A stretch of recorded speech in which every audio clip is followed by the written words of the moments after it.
Hello everyone, it's past 8 o'clock and welcome to another episode of Salt of the Earth, a program by Catholic Syro-Malabar Eparchy of Great Britain.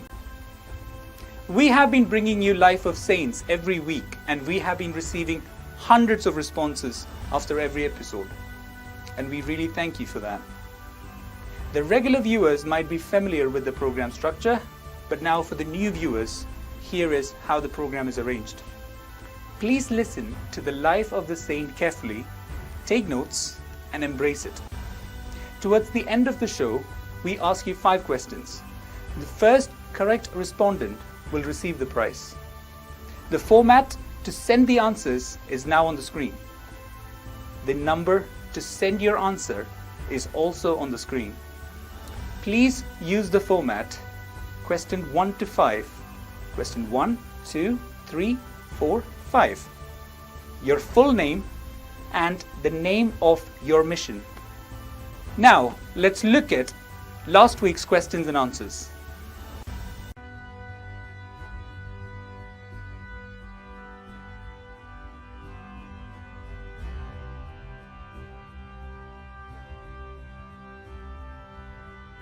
Here we declare the winner from last week, and the winner is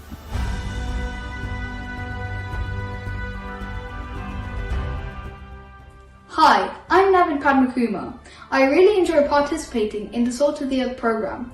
We always love to do this as a family on a Friday evening. This program has given me a deeper understanding of the life of saints. I would like to take this opportunity to thank the Media Commission of the Syro-Malabar Eparchy of Great Britain for organising such a wonderful event during these trying times. Thank you. Welcome everyone to a brand new episode of Salt of the Earth. Today we are going to see the life of Saint Maria Goretti. Saint Maria Goretti was born on October 16, 1890 in Cornaldo in the Ancona province in Italy. Her father was a farm worker, and when he died of malaria, Maria's mother had to struggle to feed her children. Maria's mother, brothers and sisters worked in the fields while she cooked, sewed, kept the house clean and watched her younger sister Teresa. Though the family circumstances were extremely difficult, they were very close and loved God more than anything. On July 5, 1902, Maria was sitting outside the steps of her home sewing. As she concentrated on her sewing, Alessandro, a 20-year-old, tried to rape her. Maria cried that it was a mortal sin and warned he would go to hell. When Alessandro persisted, she fought him and screamed, "No, it is a sin. God does not want it." At her words, Alessandro began to choke her, and she said she would rather die than submit. Upon hearing her words, Alexander pulled out a knife and stabbed her 11 times. When she attempted to reach the door, he stabbed her 3 more times. Then he fled the scene. Teresa woke to the sounds of her sister's cries and began to cry. Maria's family returned home and found her bleeding on the floor. They quickly took her to the nearest hospital, where she underwent surgery without anesthesia. Unfortunately, her wounds were beyond the surgeon's ability to help. Halfway through the surgery, the man asked her, "Maria, think of me in paradise."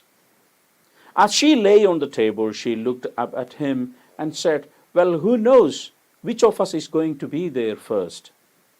She didn't realize how terrible her situation was. And the surgeon replied to her, "You, Maria."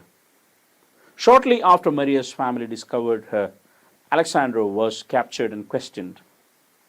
He admitted Maria was a physical virgin, as he was unable to assault her, and he was sentenced to 30 years. He also admitted he had attempted to persuade her to accompany him to bed on several occasions in the past and had attempted to rape her before. Alessandro remained unrepentant for his actions until he had a dream that he was in a garden and Maria was there and gave him lilies, which immediately burned in his hands. When he woke, he was a changed man. He repented his crime and living a reformed life.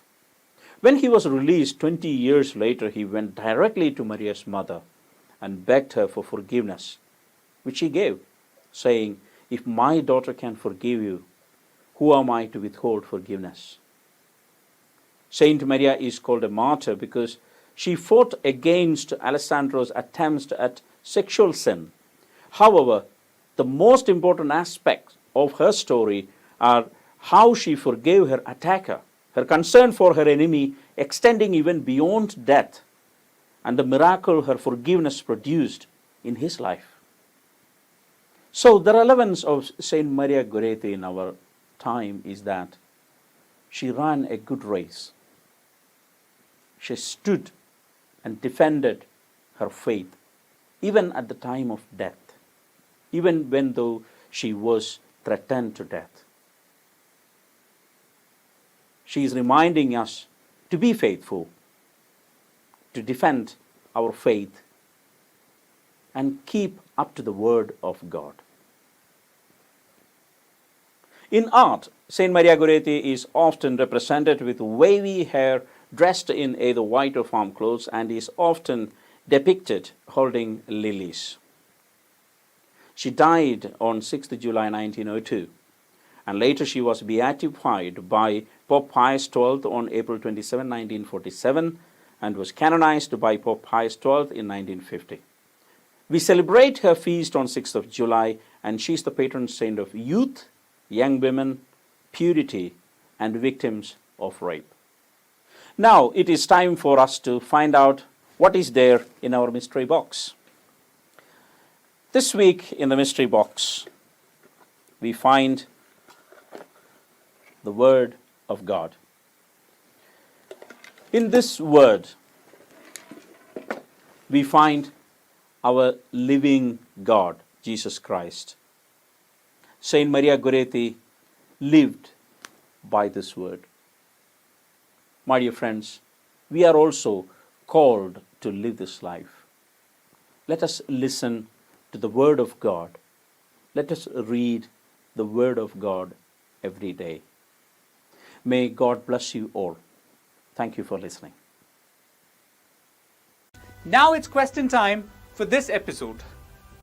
This week's questions are: the first question is, when was Maria Goretti stabbed by Alessandro? The second question is, what was the name of Saint Maria Goretti's little sister? The third question is, when was Maria Goretti beatified? The fourth question is, how did Maria Goretti's father died? And the fifth and last question is, what did Maria Goretti's mother said when Alessandro asked for forgiveness?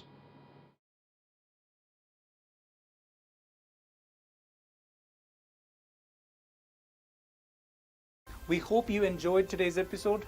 Stay safe, stay blessed. Thank you all.